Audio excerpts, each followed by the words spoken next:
ओम नमो भगवते वासुदेवाय। 8वां अध्याय। राजा परीक्षित के विविध प्रश्न। राजा परीक्षित ने कहा, भगवान, आप वेद वेताओं में श्रेष्ठ हैं। मैं आपसे यह जानना चाहता हूँ कि जब ब्रह्मा जी ने निर्गुण भगवान के गुणों का वर्णन करने के लिए नारद जी को आदेश दिया, तब उन्होंने किन किन को किस रूप में उपदेश किया। एक तो अचिंतनीय शक्तियों के आश्रय भगवान की कथाएं ही लोगों का परम मंगल करने वाली हैं। दूसरे, देवऋषि नारद का सबको भगवत दर्शन कराने का स्वभाव है। अवश्य ही आप उनकी बातें मुझे सुनाइए। महाभाग्यवान शुकदेव जी, आप मुझे ऐसा उपदेश कीजिए कि मैं अपने आसक्ति रहित मन को सर्वात्मा भगवान श्री कृष्ण में तन्मय करके अपना शरीर छोड़ सकूं। जो लोग उनकी लीलाओं का श्रद्धा के साथ नित्य श्रवण और कथन करते हैं, उनके हृदय में थोड़े ही समय में भगवान प्रकट हो जाते हैं। श्री कृष्ण कान के छिद्रों के द्वारा अपने भक्तों के भावमय हृदय कमल पर जाकर बैठ जाते हैं, और जैसे शरद ऋतु जल का गंधलापन मिटा देती है, वैसे ही वे भक्तों के मनोमल का नाश कर देते हैं। जिसका हृदय शुद्ध हो जाता है, वह श्री कृष्ण के चरण कमलों को एक क्षण के लिए भी नहीं छोड़ता। जैसे मार्ग के समस्त क्लेशों से छूटकर घर आया हुआ पथिक अपने घर को नहीं छोड़ता। भगवान, जीव का पंचभूतों के साथ कोई संबंध नहीं है, फिर भी इसका शरीर पंचभूतों से ही बनता है। तो क्या स्वभाव से ही ऐसा होता है, अथवा किस कारणवश आप इस बात का मर्म पूर्ण रीति से जानते हैं। आपने बतलाया कि भगवान की नाभि से वह कमल प्रकट हुआ जिसमें लोकों की रचना हुई। यह जीव अपने सीमित अवयवों से जैसे परिच्छिन्न है, वैसे ही आपने परमात्मा को भी सीमित अवयवों से परिच्छिन्न सा वर्ण किया है। यह क्या बात है? जिनकी कृपा से सर्वभूतमय ब्रह्मा जी प्राणियों की सृष्टि करते हैं, जिनके नाभि कमल से पैदा होने पर भी जिनकी कृपा ही ये उनके रूप का दर्शन कर सकते थे, वे संसार की स्थिति, उत्पत्ति और प्रलय के हेतु सर्वांतर्यामी और माया के स्वामी परम पुरुष परमात्मा अपनी माया का त्याग करके किसमें किस रूप से शयन करते हैं। पहले आपने बतलाया था कि विराट पुरुष के अंगों से लोक और लोकपालों की रचना हुई, और फिर यह भी बतलाया कि लोक और लोकपालों के रूप में उसके अंगों की कल्पना हुई। इन दोनों बातों का तात्पर्य क्या है?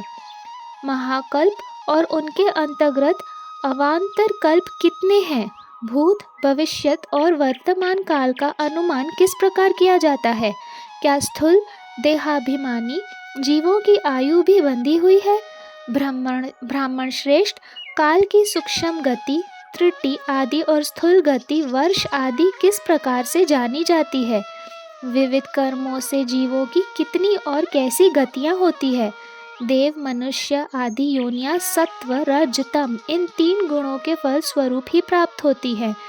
उनको चाहने वाले जीवों में से कौन कौन किस किस योनियों को प्राप्त करने के लिए किस किस प्रकार से कौन कौन से कर्म स्वीकार करते हैं? पृथ्वी, पाताल, दिशा, आकाश, ग्रह, नक्षत्र, पर्वत, नदी, समुद्र, द्वीप और उनमें रहने वाले जीवों की उत्पत्ति कैसे होती है? ब्रह्मांड का परिमाण भीतर और बाहर दोनों प्रकार से बतलाइए। साथ ही महापुरुषों के चरित्र, वर्णाश्रम के भेद और उनके धर्म का निरूपण कीजिए। युगों के भेद, उनके परिमाण और उनके अलग अलग धर्म तथा भगवान के विभिन्न अवतारों के परम आश्चर्यमय चरित्र भी बतलाइए। मनुष्य के साधारण और विशेष धर्म कौन कौन से हैं? विभिन्न व्यवसाय वाले लोगों के, राजऋषियों के और विपत्ता में पड़े हुए लोगों के धर्म का भी उपदेश कीजिए।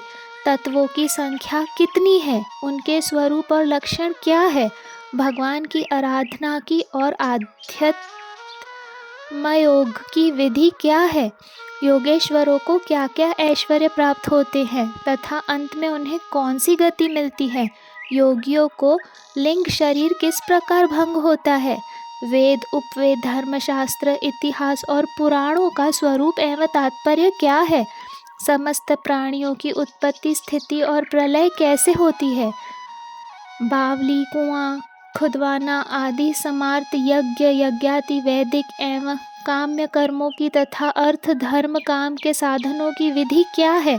प्रलय के समय जो जीव प्रकृति में लीन रहते हैं उनकी उत्पत्ति कैसे होती है। पाखंड की उत्पत्ति कैसे होती है। आत्मा के बंध मोक्ष का स्वरूप क्या है और वह अपने स्वरूप में किस प्रकार स्थित होते हैं। भगवान तो परम स्वतंत्र हैं, वे अपनी माया से किस प्रकार क्रीड़ा करते हैं और उसे छोड़कर साक्षी के समान उदासीन कैसे हो जाते हैं। भगवान, मैं यह सब आपसे पूछ रहा हूँ, मैं आपके शरण में हूँ। महामुने, आप कृपा करके क्रमशः इनका तात्विक निरूपण कीजिए। इस विषय में आप स्वयंभू ब्रह्मा के समान परम प्रमाण हैं। दूसरे लोग तो पूर्व परंपरा से सुनी सुनाई बातों का ही अनुष्ठान करते हैं। ब्राह्मण, आप मेरी भूख प्यास की चिंता न करें। मेरे प्राण कुपित ब्राह्मण के श्राप के अतिरिक्त और किसी कारण से निकल नहीं सकते, क्योंकि मैं आपके मुखारविंद से निकलने वाली भगवान की अमृतमय लीला कथा का पान कर रहा हूँ। सूत जी कहते हैं, शौनक आदि ऋषियों, जब राजा परीक्षित ने संतों की सभा में भगवान की लीला कथा सुनने के लिए इस प्रकार प्रार्थना की, तब श्री शुकदेव जी को बड़ी प्रसन्नता हुई। उन्होंने उन्हें वही वेद तुल्य श्रीमद् भागवत महापुराण सुनाया, जो ब्रह्मकल्प के आरंभ में स्वयं भगवान ने ब्रह्मा जी को सुनाया था। पांडु वंशी शिरोमणि परीक्षित ने उनसे जो जो प्रश्न किए थे, वे उन सबका उत्तर क्रमशः देने लगे। ओम नमो भगवते वासुदेवाय। 8वां अध्याय संपन्न।